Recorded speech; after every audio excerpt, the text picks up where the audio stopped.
چاند ستارے یہ اللہ کی مخلوق ہیں، اللہ نے پیدا کیے اور اللہ کے حکم کے یہ تابع ہیں۔ اللہ ہی سورج کو نکالتا ہے پھر غروب کرتا ہے، اور اللہ ہی ہے جو رات کو دن میں اور دن کو رات میں لے جاتا ہے۔ تمام مخلوقات کو اللہ ہی پیدا کرنے والا ہے اور یہ تمام مخلوقات اللہ کے ہی تابع ہیں۔ میں ایک صاحب کا کلپ سن رہا تھا، وہ کہہ رہے تھے کہ غوث اعظم کے پاس ایک شخص ہے، تو انہوں نے دیکھا کہ غوث پاک کے سامنے ایک نوجوان کھڑا ہے، بڑا خوبصورت دھج سج کے کھڑا ہے، بہت خوبصورت پیارا، اور باتیں کر رہا ہے۔ جب وہ نوجوان چلا گیا تو اس صاحب جی نے، مرید صاحب نے پوچھا کہ غوث اعظم یہ کون تھا؟ یہ تو بہت پیارا اور اتنا خوبصورت میں نے کبھی نہیں دیکھا۔ تو غوث اعظم فرمانے لگے یہ چاند تھا، مجھ سے اجازت لینے آیا تھا کہ 29 کو نکلنا ہے، استغفر اللہ اللہ۔ تو میں نے دیکھا کہ ایک خوبصورت جوان بڑا سجا دھجا تھا، اب بڑا خوش تھا، تو وہ جو ہے وہ نکل کر کے جا رہا تھا۔ میں نے کہا حضرت کتنا خوبصورت ہے، کتنا سج دھج گیا ہے اور کتنا خوش ہے، کون تھا یہ؟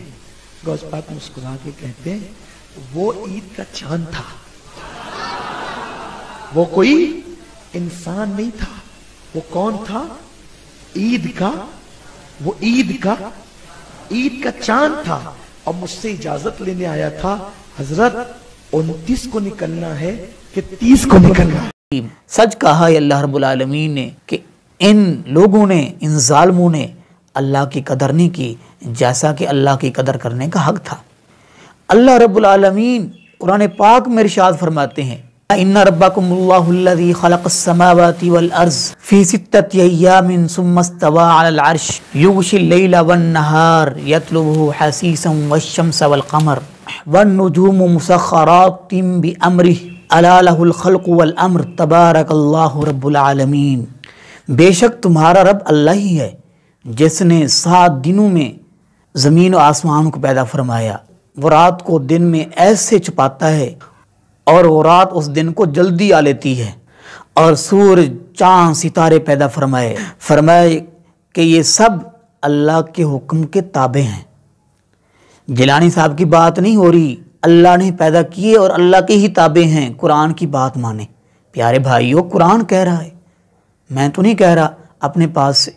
فرمایا الا لہ الخلق والامر، فرمایا یاد رکھو یہ سب اللہ ہی کے لیے خاص ہے، پیدا کرنا، والامر، اور اللہ ہی کے لیے ہے کہ اللہ جس کو چاہے جس کو جس ڈیوٹی پہ لگائے، یعنی اللہ ہی ہے جس کی بات مانی جا رہی ہے، جس نے پیدا کیا ہے، اور اللہ کا ہی حکم چلتا ہے، جیلانی صاحب کا نہیں، اللہ کا حکم چلتا ہے۔ چاند پر، ستاروں پر، سورج پر پیدا اللہ نے کی اور حکم بھی اس کا چلتا ہے۔ تبارک اللہ رب العالمین، بڑی خوبیوں کا مالک ہے اللہ جو تمام عالم کا پروردگار ہے۔